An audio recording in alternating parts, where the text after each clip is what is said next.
السلام عليكم ورحمة الله وبركاته. إن الحمد لله نحمده ونستعينه ونستغفره ونعوذ بالله من شرور أنفسنا ومن سيئات أعمالنا. من يهدي الله فلا مضل له ومن يضلل فلا هادي له. وأشهد أن لا إله إلا الله وأشهد أن محمدا عبده ورسوله أما بعد. எல்லாம் அல்ல அல்லாஹ் நல்லடியார்களே, அல்லாஹுடைய மாபெரும் பேரருளால் அல்லாஹுடைய அருள் மழை பொழியக்கூடிய புனிதமிக்க ரமலானுடைய மாதத்திலே அல்லாஹ் நமக்கு கடமையாக ஆக்கி தந்திருக்கக்கூடிய ஜும்மா என்ற இறை வணக்கத்திலே நம் அனைவரையும் இன்று ஒன்று கூட்டிய அந்த அல்லாஹுக்கு எல்லா புகழும் உண்டாகட்டும். இந்த இஸ்லாமிய மார்க்கத்தை எடுத்துக்கொண்டால் அதை பின்பற்றக்கூடிய முஸ்லிம்களை பெருவாரியாக நாம இரண்டு பிரிவுகளாக பிரிக்கலாம். ஒரு சாரார் யார் என்று சொன்னால், இஸ்லாமிய கலாச்சாரங்கள், இஸ்லாமிய மரபுகள், இஸ்லாமிய அடையாளங்கள் என்று சொல்லிக்கொண்டு அவற்றை மட்டுமே செய்வதன் மூலமாக தன்னை ஒரு முஸ்லிம் என்று பிரகடனப்படுத்திக் கொள்ளக்கூடியவர்கள். உதாரணத்துக்கு அவருடைய பெயர்கள் முஸ்லிமாக வந்து இருக்கும். அவங்களுடைய ஆடை வடிவமைப்பு, உதாரணத்துக்கு ஒரு தொப்பியோ அல்லது தாடியோ அணிந்து விட்டால் ஒரு முஸ்லீம் அல்லாத சகோதரோட பார்த்தா ஒரு முஸ்லீம் என்று சொல்லிடுவாங்க. அந்த அடையாளங்களையோ அல்லது பண்டிகைகள் கொண்டாடக்கூடிய விஷயத்துல இப்ப பிற சமுதாய மக்கள் என்று சொன்னால் அவர்கள் தீபாவளி, கிறிஸ்துமஸ் போன்றவற்றை கொண்டாடுவார்கள். இவர் முஸ்லீமாக இருக்கின்ற காரணத்தினால் ஒரு ரம்ஜானையும் பக்ரீத்தையும் கொண்டாடக்கூடியவராக கூட இவர் இருப்பார். திருமணம் என்று வந்துவிட்டால் குலாபாஷா பேண்டை கூட்டு அடின்னு அடிச்சு நொறுக்கி நல்ல கறியும் சோறும் போட்டு இது ஒரு இஸ்லாமிய திருமணம் என்று சமுதாயத்துல அறிந்து வைத்திருக்கிறாங்கல்ல, அந்த மாதிரி ஒரு திருமணத்தை அவர் செய்து விடுவார். அவர்கள் வீட்டு பெண்களாக இருந்தால் பர்தா அணிந்து கொள்வார்கள். இப்படி ஒரு வாழ்க்கை முறையை வாழ்ந்து அவர் ஒருவேளை மரணித்து விட்டார் என்று சொன்னால் அவருடைய ஜனாசாவிற்கு மேல பச்சை துணியை போட்டு மேல மல்லிகை பூவெல்லாம் சுத்தி கலிமா ஷஹாதா என்று ஒரு சத்தத்தோடு கொண்டு போய் அவரை அடக்கமும் செய்து விடுவார்கள். இது ஒரு சாரார். இவர்கள் தங்களை முஸ்லீம் என்று நம்பிக்கொண்டும் இருக்கின்றார்கள். இன்னொரு சாரார் யார் என்று சொன்னால், அவர்கள் மார்க்கத்தில இருக்கக்கூடியவற்றில சிலதை ஏற்று சிலதை நிராகரிப்பார்கள். நோன்பு என்று வந்துவிட்டால் நோன்பு நோக்கக்கூடியவர்களாக இருப்பார்கள். ஆனால் அதுக்கு பின்னாடி தொழுகை என்ற ஒன்று அவரிடத்துல இருக்காது. ரமலான் போன பின்னாடி அவருடைய வியாபாரத்துல தொழுகை என்கின்ற ஒன்று இருக்கும், ஆனா வியாபாரத்துல நேர்மை இருக்காது. வியாபாரத்துல நேர்மை இருக்கும், ஆனால் சமுதாய பிரச்சனை என்று சொன்னால் எதிலும் அவர் கலந்து கொள்ள மாட்டார். ஆனா வியாபாரத்துல ரொம்ப பர்ஃபெக்டா நேர்மையா குடுக்கல் வாங்கலாம் ரொம்ப நியாய நீதியா இருக்கும். அவர் அவருடைய வேலை உண்டுன்னு கரெக்டான செய்வாரு, ஒரு வேலையை பார்த்துக்கிட்டு இருப்பாரு. சமுதாய பிரச்சனைகள், போராட்டங்கள், ஆர்ப்பாட்டங்கள் என்று சமுதாயத்துக்கு என்று களம் இறங்க வேண்டிய எந்த ஒன்றும் வந்தாலும் அதுல பங்கெடுப்பு செய்ய மாட்டார். இன்னும் சிலரை பார்த்தீங்கன்னா சமுதாயம் என்று சுத்தி கொண்டே இருப்பார்கள். பள்ளிவாசல் பக்கமே வர மாட்டாங்க. அந்த பஞ்சாயத்து, இந்த பஞ்சாயத்து, குடும்ப பஞ்சாயத்து, ஷரியத் பஞ்சாயத்து, அங்க அடிதடி, இங்க போலீஸ் ஸ்டேஷன் பிரச்சனை என்று அதுக்குள்ள சுத்தி கொண்டே இருப்பார்கள். அவர்களிடத்துல ஒரு தொழுகையோ இபாதத்தையோ காண முடியாது. இன்னும் சில பேர் எடுத்துக்கொண்டால் படிக்க வேண்டும், கல்வி கற்க வேண்டும், அதுதான் சமுதாயத்துடைய எழுச்சி என்று சொல்லுவார்கள்.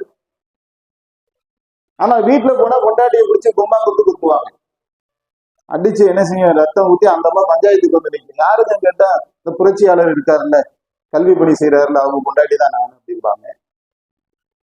இப்படி மார்க்கத்தில ஒன்றை ஏற்றுக்கொண்டு ஒன்றை நிராகரிக்கிறது. இது ஒரு இஸ்லாம். நானும் ஒரு சமுதாயத்துல ஒரு பெரிய முஸ்லீமாகத்தான் நான் இருக்கின்றேன் என்று அவங்க என்ன செய்வாங்கன்னா தன்னை அடையாளம் காட்டிக் கொள்ளக்கூடியவர்களாக ஒரு சாரார் இருக்கிறார். இந்த இரண்டு சாராரை குறித்து இஸ்லாம் என்ன சொல்லுகின்றது?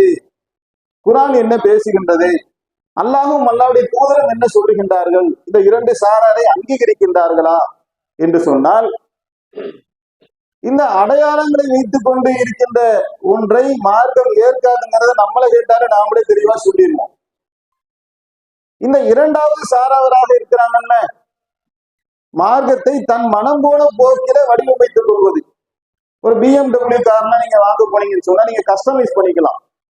எந்த கலர் பெயிண்ட் அடிக்கணும், டாப்பு திறக்கணுமா வேணாமா, ரைட் சைடு ஸ்டேரிங் வேணுமா, லெஃப்ட் சைட்ல ஸ்டேரிங் வேணுமா, சீட்டு என்ன டைப்ல வேணும் என்று நீங்க ஒரு கஸ்டமைஸ் பண்ணிக்கலாம். அந்த காரையே நீங்க சொல்லக்கூடிய மாடல்ல வடிவமைச்சு கொடுத்துருவாங்க.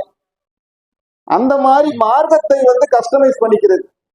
இவ்வளவுதான், எனக்கு 4 வக்து தான் தொழ முடியும், ஒரு வக்து நம்மளால தொழ முடியாது என்று அவர்களாக மார்க்கத்தை ஒரு மாடல் பண்ணிக்கிறாங்கல்ல, இதை மார்க்கம் அங்கீகரிக்கின்றதா, இதை இஸ்லாம் ஏற்றுக்கொள்கின்றதா? இது ஏற்றுக்கொள்கின்றது நினைச்சவங்க தன்னை ஒரு முஸ்லீம், நம்ம நாளைக்கு மறுமையில வெற்றி அடைஞ்சிருவோம் என்று அவர்கள் இதுதான் சரியான வழி நினைச்சு வாழ்ந்துட்டு இருக்கிறாங்க. ஆனால் அல்லாஹ் இது குறித்து சொல்லி காட்டுகின்றால், இந்த மார்க்கத்திலே நீங்கள் முழுவதுமாக நுழைந்து விடுங்கள். வலா தத்தபிஉ ஹுதுவாத்து ஷைத்தான், ஷைத்தானுடைய அடிச்சுவடுகளை நீங்கள் பின்பற்றாதீர்கள். ஒன்றை ஏற்கிறது ஒன்றை நிராகரிக்கிறது இருக்குல்ல, அது ஷைத்தானுடைய அடிச்சுவடு. அது முழுவதுமாக நுழைவதுதான் இஸ்லாம் என்று நமக்கு என்ன செய்யுது? இப்ராஹீமை நாம் பல கட்டளைகளை கொண்டு சோதித்தோம். அவர் அனைத்துக்குமே என்ன செஞ்சாரு? கட்டுப்படக்கூடியவராக இருந்தார். எல்லா கட்டளைக்கும் கட்டுப்படக்கூடியவனாக நாம் வாழ வேண்டும். இதுதான் இஸ்லாம் செய்யறோம். செய்யல இரண்டாவது, இதுதான் இஸ்லாம்ன்றத முதல்ல ஏத்துக்கணும். தீனு வேணுங்க, துனியாவும் வேணுங்க அப்படிம்பாங்க. பாய் அப்படியே எல்லாம் போயிட முடியாது பாய். அப்படியே போனா நம்ம அப்படியே சூஃபியா போயிடும் பாய். நீங்க சொல்ற மாதிரி இஸ்லாத்துலலாம் வாழ முடியாது பாய். ஒரு பள்ளிவாசலுடைய மோதினார் நம்முடைய வாழ்க்கையில ஏற்பட்ட ஒரு அனுபவம். அவர் என்ன செய்யறாரு, ஒரு பத்திரிகையை கொண்டாந்து கொடுக்குறாரு. பயங்கர கிராண்டா இருக்கு, கோல்டு கலர்லாம். அந்த பத்திரிகையில ஒருத்தர் சோறு தின்றான். அவ்வளவு கிராண்டா இருக்கு. ஜன்னல் கதவுலாம் வச்சு, உள்ள வெளியே பட்டி பார்த்து பெயிண்ட் அடிச்சு, கயிறு போட்டு, பார்த்தாலே ரத்தம் கொதிக்குது நமக்கு. அதை அந்த மோதினார் கொடுக்குறாரு. கொடுத்துட்டு, ஏங்க நீங்க ஒரு அல்லாஹ்வுடைய பணியில இருக்கீங்க, உங்களுக்கு தெரியாத மார்க்கமா, எவ்வளவு பயான்கள் நீங்க கேட்கிறீங்க, ஏங்க இதுக்கு இவ்வளவு நீங்கவரையும் பண்றீங்க என்று கேட்டா, அவர் அந்த காரியத்தை விட அவர் சொன்ன பதில் இருக்கிற அது இன்னமும் என்னுடைய காதில் ஒலித்துக் கொண்டே இருக்கின்றது. பாய் நீங்க எந்த காலத்துல பாய் இருக்கீங்க? நீங்க சொல்றதெல்லாம் இப்ராஹிம் நபி, மூசா நபி காலம். இதெல்லாம் இந்த காலத்துக்கு நம்ம இப்படிதான் இருக்கணும் அப்படிங்கிற. 5 நேரம் பள்ளிவாசலில பாங்கு சொல்லிக் கொண்டு அழைத்து கொண்டிருக்கின்றார். தொழுகையின் பக்கம் வாருங்கள், வெற்றியின் பக்கம் வாருங்கள். அவர் விளங்கி வைத்திருக்கிற மார்க்கம் என்ன? நீங்கள் சொல்லுகின்ற இந்த மார்க்கம் எல்லாம் இந்த காலத்துக்கு செட் ஆகாது, அவுடேட்டட். அம்பாசிடர் கார் எப்படி இன்னைக்கு அவுடேட்டடோ, நீங்கள் சொல்லுகின்ற இஸ்லாம் அவுடேட்டட். இதெல்லாம் இப்ப நடைமுறைக்கு சாத்தியப்படாது. இப்படி அப்படி இருக்கணும் பாய். தீன்லயும் இருக்கணும், துனியாலும் இருக்கணும் என்ற மனநிலையை நோக்கி ஒரு மோதினாரே வந்துட்டாருன்னா மத்த மக்கள் ஏமாற்றும்.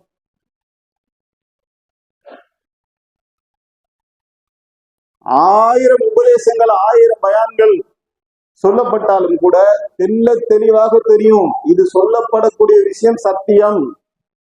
இவர்கள் குர்ஆன் வசனங்களைத்தான் சொல்லுகின்றார்கள், அல்லாஹ்வுடைய தூதருடைய போதனைகளைத்தான் நமக்கு எடுத்து சொன்னார்கள், இதுதான் மார்க்கம் என்று தெளிவாக ஆக்கப்பட்ட பின்னால் அவங்க தூக்கி என்ன செய்வாங்கன்னா, தூர எறிந்து விட்டு தன் மனம் போன போக்கில ஒரு முடிவை எடுப்பார்கள். அது மாதிரி பல விஷயங்களை நாம பார்க்கணும். ரமலான் மாதம் என்பது ஒரு மனிதனுக்கு இந்த நோன்பு வைக்கிறது எதுக்கு தெரியுமா? அல்லக்கும் தத்துக்கும், நீங்கள் இரையச்சம் உடையவர்களாக ஆகுவதற்காகத்தான் இந்த நோன்பு. இரையச்சத்தை பெறவில்லை என்று சொன்னால் அந்த நோன்பினால் எந்த பாய்தாவும் கிடையாது. அந்த இரையச்சம் எதுல வரும் என்று சொன்னால் அல்லாஹுக்கு கட்டுப்படுறதுலதான் வரும். அல்லாஹ் ஒன்றை சொல்லிவிட்டார் என்று சொன்னால், அல்லாஹ் ஒரு கோட்டை கிழிச்சுட்டான்னு சொன்னா அந்த கோட்டை அல்லாஹ்வுடைய வரம்புகளை நான் மீற மாட்டேன். அல்லாஹ் விதித்த வரம்புங்க. இந்த வரப்புன்னு சொல்லுவாங்கல்ல, வயல்வெளிகள்ல இது ஓ நிலம் இது ஏன் நிலம் பிரிக்கிறதுக்கு வச்சிருப்பாங்களா, அது பேர் வரப்பு. இது இது எந்த அது மாதிரி அல்லாஹ் அந்த நிலங்களுக்கு மத்தியில ஒரு வரப்பை போட்டிருக்கிற மாதிரி அல்லாஹ் ஒரு வரம்பை போட்டிருக்கின்றான் வாழ்க்கையில. இதுதான் பாதை, இதுதான் பயணம் என்று அல்லாஹ் விதித்த வரம்பை எவன் ஒருவன் மீறுகின்றானோ அவன் அல்லாஹுடைய கட்டளைகளை தூக்கி எறிந்து விட்டான். அல்லாஹ்வுக்கு அடிபடியை அவன் மறுக்கின்றான், பணியை மறுக்கின்றான், ஆணவம் கொள்கின்றான், பெருமை அடிக்கின்றான், அகந்தை கொள்கின்றான் என்று அதற்கு அர்த்தம்.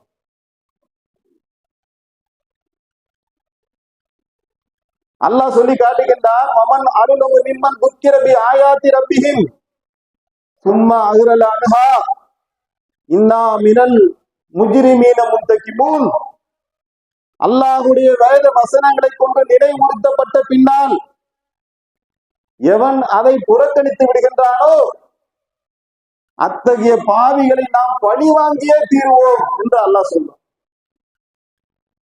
இந்த வசனங்கள் எல்லாம் கேட்கும் போது உள்ள நடுநடுக்கமா நடுங்கடுங்க. ஒரு முஸ்லீமா இருந்தா அல்லாஹ்வுடைய வசனங்களை சொல்லி இதுதான் மார்க்கம் என்று சொன்ன பின்னால் ஒருவன் நினைவுறுத்தப்பட்ட பின்னால் தெரியல மார்க்கம் எது என்று தெரியல பாய், பாதை எதுன்னு எனக்கு தெரியல, தெரியாம இந்த பாவத்துல விழுந்துட்டேன் பாய், போ பொழைச்சு போ, அல்லாஹ் நாளைக்கு மன்னிப்பதற்கு ஒரு வாய்ப்பு இருக்கு. அது கூட நீ ஏன் அதை தெரிஞ்சுக்கிறேன்னு அல்லாஹ் கேட்கவும் வாய்ப்பு இருக்கு.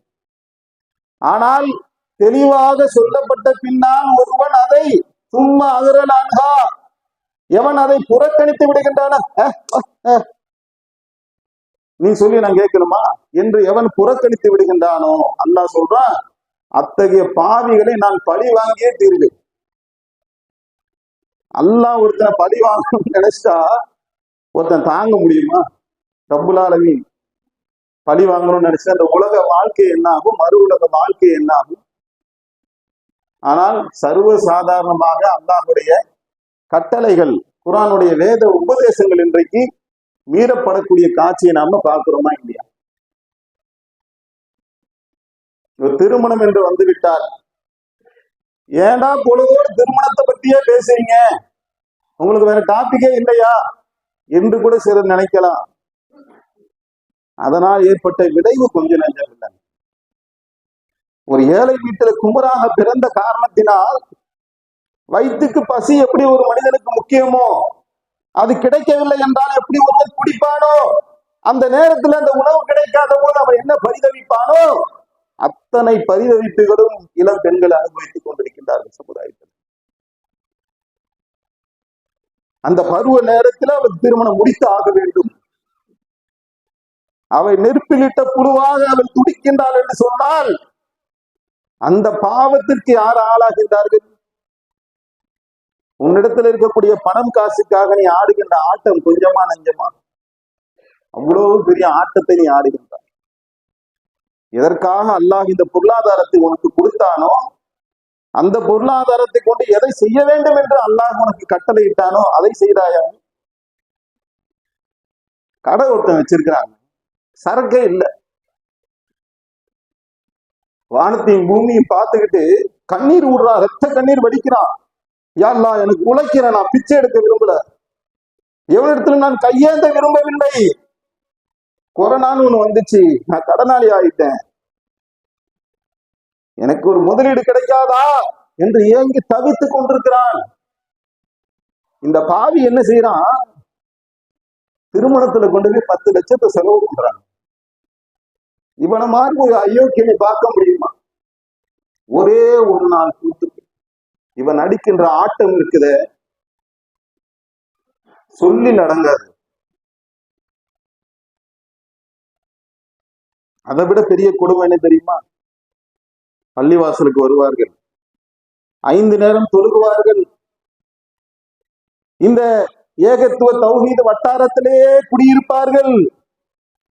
ஆனால் அந்த திருமணம் என்று சொன்னால் சட்டை கிட்டெல்லாம் பேண்டெல்லாம் போட்டு சென்ட் அடிச்சுக்கிட்டு ஜம்முன்னு போய் முன்னாடி போய் உட்கார்ந்து. அவனை விட இவன் கொடுமைக்காரன்.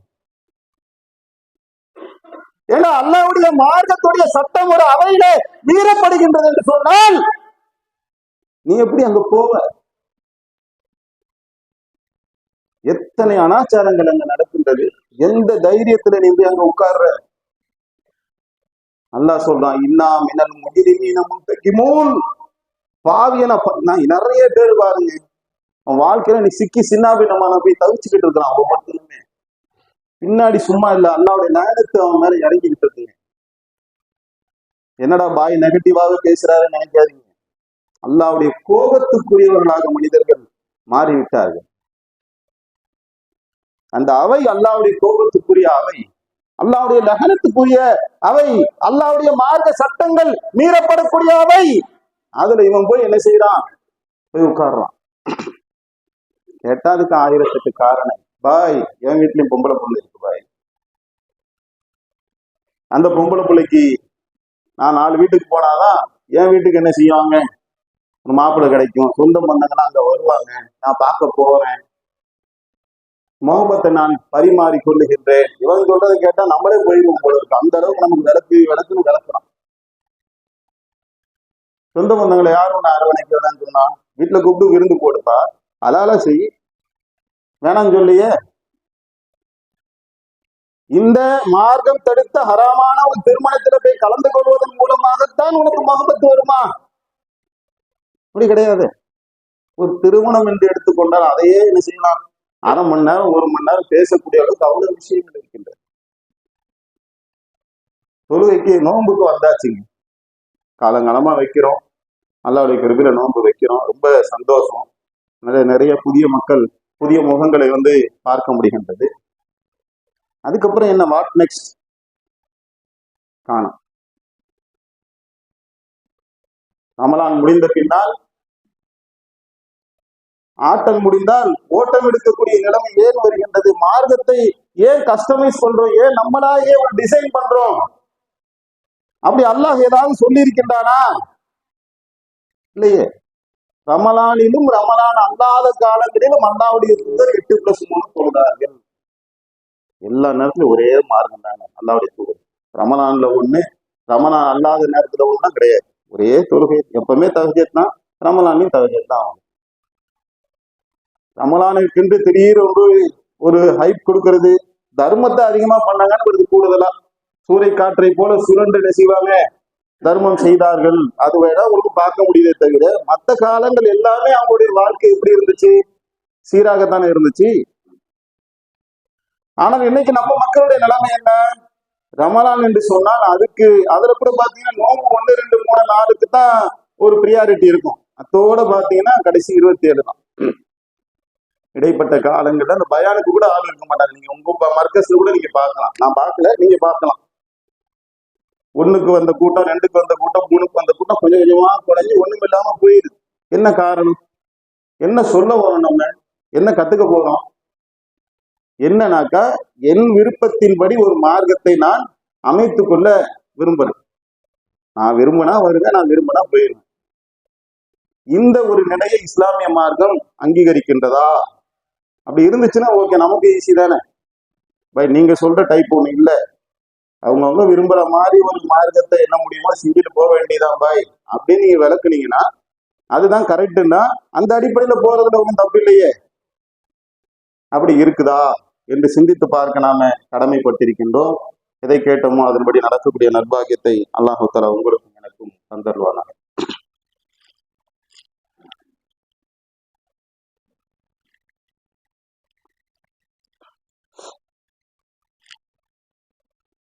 அன்பார்ந்த சகோதரர்கள, நம்ம லா இலாஹ இல்லல்லாஹ் முஹம்மது ரசூலுல்லாஹ் என்ற ஒரு கலிமாவை மொழிந்து விடுகின்றோம் என்று சொன்னால் அதுல அல்லாஹுக்கும் நமக்கும் இடையில ஒரு அக்ரிமெண்ட் சைன் ஆகும், ஒரு ஒப்பந்தம் அடியானுக்கும் அல்லாஹுக்கும் இடையே.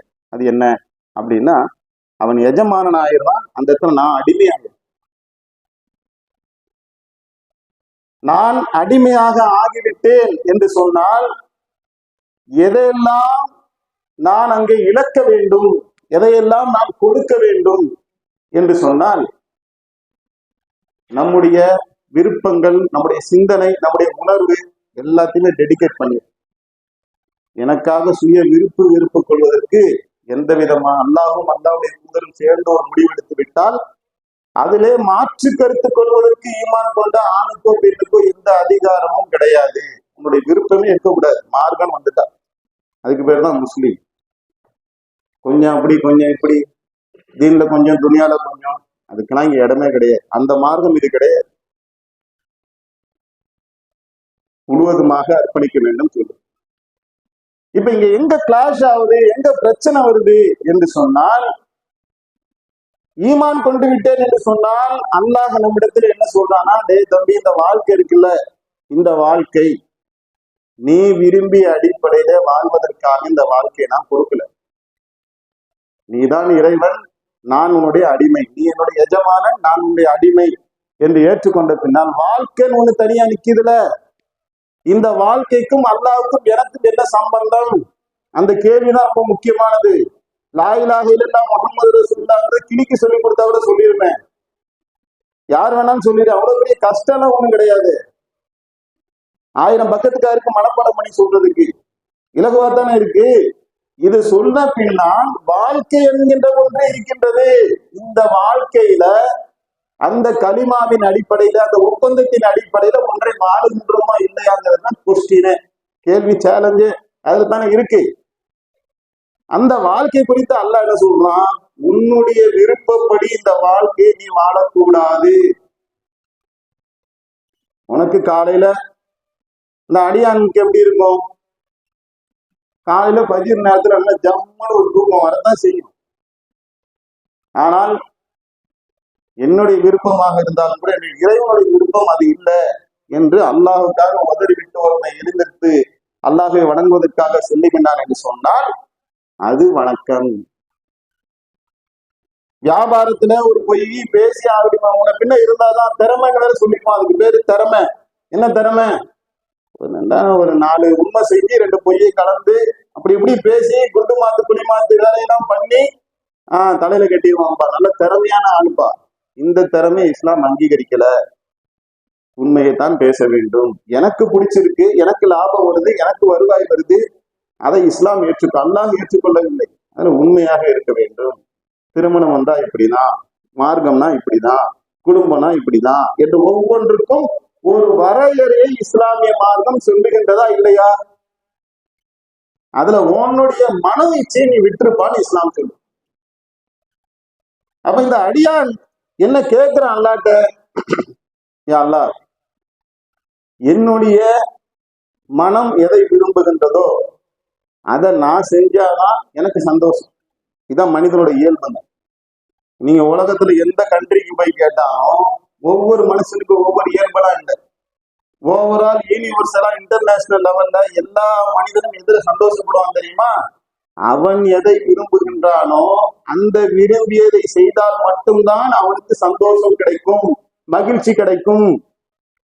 எனக்கு ஜம்முன்னு காலையில 5 மணிக்கு நல்லா தூக்கம் வருது, நல்லா தூங்கினாக்காதான் என் ஆத்மா சாந்தி அடையும். பொய்யெல்லாம் சொல்லாதீங்க, உண்மை அதுதான். வியாபாரத்துல அப்படி இப்படி பண்ணி கல்லால காசை வாங்கி போட்டாதான் என் மனசுக்கு நிம்மதி கிடைக்கும். அதான் மனிதனுடைய இயல்பு. நல்லா கூத்து கும்மால கல்யாணத்துல போய் நல்லா குதூகலமா நின்று நம்ம ஒரு அழகான ட்ரெஸ் போட்டுக்கிட்டு என்ன பாரு என் அழகப்பார் என்று அங்க ஒரு கும்மால அடிச்சா அதுல ஒரு சந்தோஷமாகத்தான் இருக்கும். அதான் மனிதனுடைய இயல்பு. அப்படியே கடற்கடையா சுத்தி ஒரு தந்தூரி கிரில்லு அதெல்லாம் அப்படி சாப்பிட்டுக்கிட்டு செல்ஃபி எடுத்து போட்டு நான் இங்க போனேன், அங்க போனேன், இங்க சுத்தினேன், அங்க சுத்தினேன் என்று உலகத்தை என்ஜாய் பண்றது இருக்கு. அதுதான் என்னுடைய மகிழ்ச்சி. அதுதான் மனிதனுடைய இயல்பு. இந்த இயல்பை தான் அல்லாஹ் உடைக்க சொல்றான். நீ என்ன ஏத்துக்கிட்டல, நீ அடிமை தானே. அந்த இயல்புடையவன் தான் நீ. சுகத்தை அதனால தான் அல்லாஹ் சொர்க்கத்தை தரேன்றான். சொர்க்கத்தை தரேன்னு சொல்வதற்கு என்ன காரணம்? இந்த அடியான் கேட்கிறானே, இறைவா எல்லாமே நீ விரும்பிய அடிப்படையில என்னுடைய வாழ்க்கையை நான் அமைத்துக் கொள்வேன் என்று சொன்னால் நான் எப்ப சந்தோஷமா இருக்கிறது, நான் எப்ப நிம்மதியாக இருக்கிறது? அதுக்கு அல்லாஹ் தரக்கூடிய பரிசு தான் சொர்க்கம், சுவனம். அங்க என்ன கிடைக்கும்? நீ விரும்பிய வாழ்க்கை அங்க இருக்குது. நீ விரும்பியதெல்லாம் அனுபவித்துக் கொள்ளலாம். அது எங்க? நமக்கு இதுலதான் குழப்பம் வந்துருச்சுங்க. இதுல தெளிவு ஏதோ இந்த இடத்துல டிஸ்டர்ப் ஆனதுனாலதான் நம்ம அறியாமையிலேயோ தெரியாமையிலேயோ புரியாமையிலேயோ நாம ஒரு முஸ்லீமாக வாழ்கிறோம் என்று ஒரு வாழ்க்கைக்குள்ள போய்கிட்டு இருக்கோம். நாம் விரும்பிய வாழ்க்கையை அல்லாஹ் தர இருக்கின்றான். அது எங்கன்னா சொர்க்கத்துலதான். ஓ, நீ விரும்பினதெல்லாம் உனக்கு கிடைக்கும். என்ன வேணுமோ எங்களை தொழுகதான் ஒன்றும் அவசியம் இல்லை. நோம்புலாம் கிடையாது, திக்ரு தஸ்மீ கிடையாது, ஒண்ணுமே கிடைக்கும். இஷ்டம் நீ என்ன சுகத்தை கேட்குறீ, விரும்பினதான் தரேன். அன்லிமிட்டடா சாப்பிடணுமா சாப்பிட்டு, வயிறு வலி தான் வராது. எவ்வளவு ஜூஸ் வேணாலும் குடிச்சிக்க, தண்ணி அடிக்கிறியா அடிச்சுக்க, என்ன வேணுமோ பண்ணிக்கப்பா, ஜல்சா பண்ணுன்றான்ல. ரெஸ்ட்ரிக்ஷனே கிடையாது, நோ ரெஸ்ட்ரிக்ஷன். இது அது கொத்து பரோட்டா சாப்பிட்டா இங்க வயிறு வலிக்குது, அந்த கொத்து பரோட்டாவா தின்னு, ஒண்ணுமே ஆகாது. அந்த மாதிரி ஒரு கொத்து பரோட்டா ரெடி பண்ணி வச்சிருக்கேன்றான். இங்க தண்ணி அடிச்சாக்கா மயக்கம் வந்து உளுந்து வாந்தி எடுத்து சேர்லனா கவுண்ட் விடுவியா, இங்க தண்ணி அடிக்கணும்னு ஆகாதுப்பா. என்ன வேணும், பொண்ணு வேணுமா, சரக்கு வேணுமா, என்ன வேணும், அதுதானே குரான் வேற வேற மாடுலேஷன்ல பேசுது. எல்லாமே அங்க இங்க இங்க அதெல்லாம் ஒண்ணுமே இல்லை. இங்க என்ன இப்ப, இது ஒரு வாழ்க்கை, சின்ன வாழ்க்கை, ஸ்மால் லைஃப். இந்த லைஃப்ல நான் என்ன சொல்றேனோ அது மாதிரி வாழ்க்கை. இதை ஏத்துக்கிறியா, ஏத்துக்கிறேன்னு சொன்னாதான். இதை நான் ஏத்துக்க மாட்டேன்னா களிமா சொன்னது அர்த்தம் அல்ல. கல்யாணம் பண்ணிட்டு புருஷன் வீட்டுக்கு போக மாட்டேன்னு ஒரு கொண்டாடி சொன்னா, எப்போ ஒரு பொண்ணு சொன்னா என்னமோ அதேதான். சம்மதம் அப்படின்னு தப்தர்ல கையெழுத்து போட்டுச்சுங்க. ஆனா என்ன சொன்னா, புருஷன் வீட்டுக்கு போக மாட்டேன், எங்க அப்பா வீட்டுல உட்கார்ந்துருப்பேன்னு ஒரு பொண்ணு சொன்னா என்னமோ அதேதான். சம்மதம், லா இலாஹ இல்லல்லாஹ் முஹம்மது ரசூலுல்லாஹ் நான் ஏற்றுக்கொள்கிறேன் என்று சொன்னால் என் விருப்பத்தை தூக்கி எறிந்து விட்டேன். அதைத்தான் குரான் அல்லாஹ்வுடைய தூதர் சொன்னாங்க. உலகத்தில் இருக்கக்கூடிய அனைவரையும் விட, அனைத்தை விட நீங்கள் அல்லாஹையும் அவருடைய தூதரையும் நேசிக்காதவரையில ஈமானுடைய சுவையை நீங்கள் அடைந்தவர்களாக ஆக மாட்டீர்கள். ஒட்டுமொத்தத்தில் அதான் ஆகாது. எல்லாமே எனக்கு நெக்ஸ்ட் ஃபர்ஸ்ட் அல்லாஹ்வும் அல்லாஹ்வுடைய தூதர் அவங்க என்ன சொல்றாங்களோ அதுதான் என்னுடைய விருப்பம். என் விருப்பத்தை தூக்கி போட்டுட்டு இறைவனுடைய விருப்பத்தையே என்னுடைய விருப்பமாக நான் ஆக்கி கொண்டேன். இறைவா நீ தொழு சொல்றியா, என்னன்னா என்னையா நினைக்கிறதோ வந்துட்டேன். லப்பை அல்லாஹும்ம லப்பை, ஹஜ்ஜில சொல்லுவாங்க தல்பியாவை கேட்டிருக்கீங்களா? ஹஜ்ஜுக்கு போனவங்களுக்கு தெரியும். லப்பை அல்லாஹும்ம லப்பை, வந்துட்டோம் வந்துட்டோம். என்ன இறைவா சொல்ற, தர்மம் பண்ணணுமா, எவ்வளவு பண்ணணும்னு சொல்லுங்க, இருக்குதா வாரி வர, தொழுகணுமா, வந்துட்டேன். கல்யாணம் இப்படிதான் பண்ணணும், ஓகே, சிம்பிளா பண்ணாதான் பறக்கத்து வருமா, சிம்பிளா பண்றேன் இறைவா, எனக்கு பிடிச்சிருக்குதான். நான் ஒரு ஆடுகால ஆடக்கூடியவன் தான், நான் ஒரு பெருமை பிடிச்சவன், அகம்பாவம் ஆணவம் பிடிச்சவன், ஊருக்காக வாழக்கூடியவன் தான் என் டைப்பு. அதை தானே தூக்கி போட்டவன் உனக்காக. அங்க போய் நிக்கிறதுக்கு ஒரு கரெக்டா இருக்குங்க, கரெக்டா மேட்ச் ஆகும் பாருங்க. நம்ம சொல்ற பயான நீங்க மறுபடியோட சேர்த்தீங்கன்னா மேட்ச் ஆயிடும். என்னடா பண்ண நல்லா கேட்டா, இறைவா 2000 பேருக்கு சோறு போடுறதுக்கு என்கிட்ட தெம்பு திராணி காசு பணம் எல்லாமே இருந்துச்சு இறைவா, நீ எளிமையா முடிக்க சொன்ன. தூதர் வந்து சொன்னாங்க, எல்லாத்தையும் மூட்டை கட்டி தூக்கி போட்டு, ஒரே பிரச்சனை சொந்தக்காரன் எல்லாத்தையும் ஓரம் தூக்கி போட்டு சிம்பிளா மர்க்கஸ்ல, சேப்பாக்கம் மர்க்கஸ்ல வச்சு 50 பேருக்கு எளிமையா உனக்கு சொன்னேன். எதுக்காகடா பண்ண இறைவா, உனக்காக, உனக்கு தெரியாத, நீ சொன்னேன்ற ஒரே காரணத்துக்காக நான் அதை பண்ணேன். ஓகே பாஸ், நம்மாலையும். அதெல்லாம் அல்லாவுக்கு ஏற்கனவே தெரியும், விசாரணை பண்ற. என்னடா காசு பணம்லாம் கொடுத்துல என்ன பண்ண, நல்லா 2 வீடு வாடகை, நிம்மதியா இருந்துச்சா வாழ்க்கை, என்ன பண்ண, எல்லாம் இருந்துச்சு. டக்குன்னு என்ன பண்ண, உன்னுடைய பாதையில எனக்கு பிடிச்சிருந்துச்சு, இப்படியே போனா சரிப்பட்டு வராது, ஒரு வீட்டை விற்றேன், ஒரு பைத்துல் மாலை ஆரம்பிச்சேன், நல்லா என்ன செஞ்சேன், மக்களுக்கு பட்டியலா கடன் உதவி நான் செய்ய ஆரம்பிச்சேன். அல்லா உன்னுடைய திருப்திக்காக. எனக்கு ஏதோ இருக்கிறதுக்கு ஒரு வீடு இருந்தா போகணும், ஒரு வீடு எக்ஸ்ட்ரா அதுக்கு இருக்கு, பிள்ளையெல்லாம் நல்லபடியா படிக்க வச்சாச்சு, உன்னுடைய பாதையில நான் செலவு செய்தேன். ஓகே மேட்ச் டிக், ஓகே போ உள்ள போ.